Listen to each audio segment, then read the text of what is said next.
América, o América decide em casa. Palmeiras e Ceará, o Ceará decide em casa. Quem passar desse confronto se enfrenta na outra semifinal. Bárbara Coelho, já que você deu a letra inicial da Copa do Brasil, me diga como você encara esse chaveamento, minha amiga. Pois é, um chaveamento, para mim, o principal jogo é Flamengo e São Paulo, né? Sem sombra de dúvidas.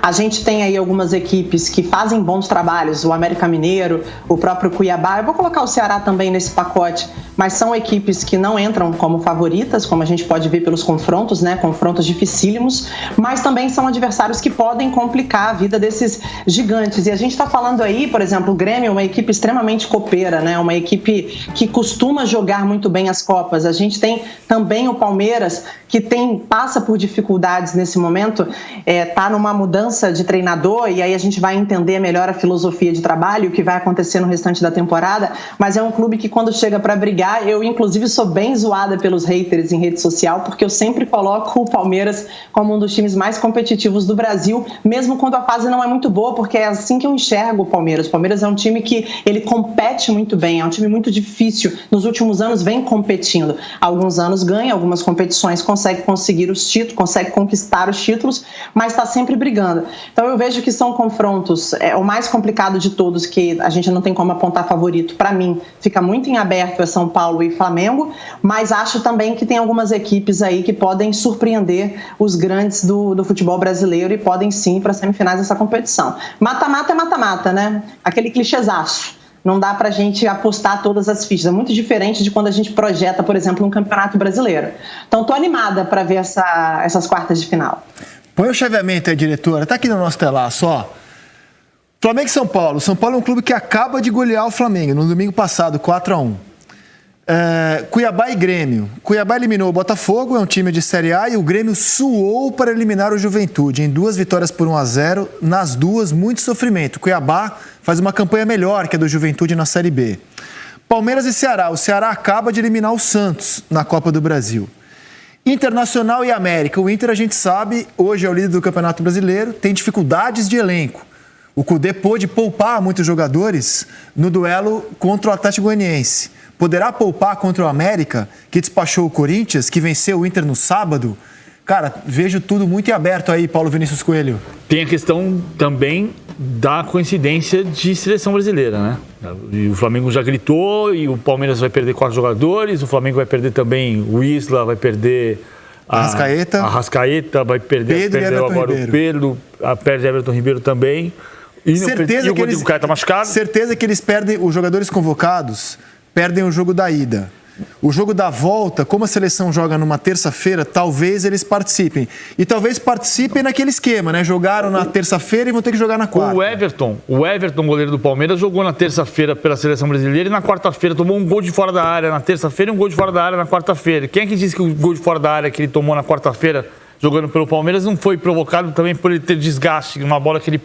Não foi uma falha. Estou só levantando aqui uma lebre a mais. Você pode chegar numa bola que você não chega, porque você não tem a mesma agilidade porque jogou na véspera. Você não tem a tua condição física ideal. É claro que esse aqui é um ano de pandemia, mas é um problema antigo do futebol brasileiro. Quando tem eliminatórias, o campeonato tem que parar. A Copa do Brasil tem que parar. O futebol doméstico tem que parar. E não para. Agora, o grande jogo é Flamengo e São Paulo. Com os desfalques do Flamengo... O Daniel Alves voltou a jogar bem, até está suspenso contra o Goiás. Justo agora que ele jogou uma grande partida contra o Lanús, está suspenso no jogo seguinte. Mas cada jogo tem uma história. O Cuiabá tem um trabalho para voltar, para chegar à Série A. O Ceará uma vez eliminou o Palmeiras de Copa do Brasil. Só que era o Palmeiras do Luxemburgo. Sim. Em 94. Sim, sim. Agora é um outro Palmeiras. O Luxemburgo já foi embora, é um outro Palmeiras. 5 jogos sem o Luxa. Olha que absurdo que é... Que coisa absurda que é os clubes perderem jogador para a data FIFA em plena temporada. Isso só acontece no Brasil. No mundo civilizado não é assim, né? Na Europa os campeonatos param. Aqui não é, obviamente, um mundo civilizado. Por exemplo, Flamengo e São Paulo. Zé Roberto. O Flamengo montou o melhor elenco do Brasil. Esse melhor elenco do Brasil estará enfraquecido simplesmente do Isla, do Arrascaeta, do Everton Ribeiro e do Pedro. Só isso. E só não está enfraquecido o Rodrigo Caio, porque o Rodrigo Caio foi cortado por lesão. Perfeito, só isso. O São Paulo, por ter um elenco inferior ao do Flamengo, se beneficiou.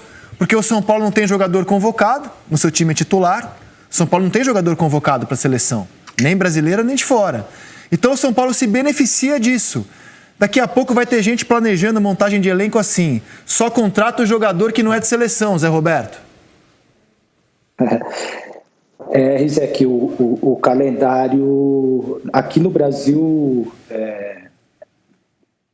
vamos falar o português correto e vamos... Calma, não usa a palavra correta, calma.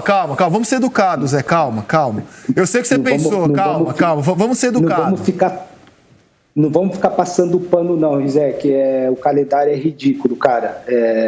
Infelizmente, as autoridades maiores ainda estão enxergando o atleta profissional, né, o jogador, como uma máquina. Jogador e atleta profissional não é máquina, são seres humanos.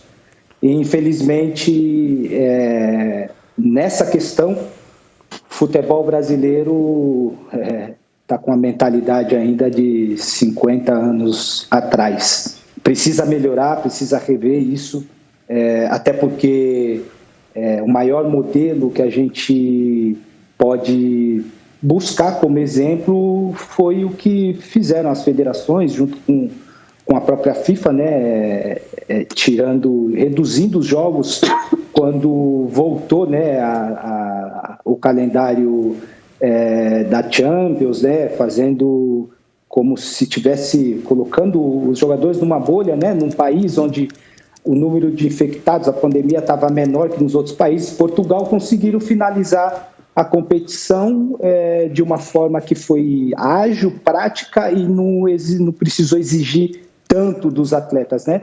O Brasil acho que precisa pegar algumas coisas como modelo para se atualizar e trazer melhora para o futebol brasileiro.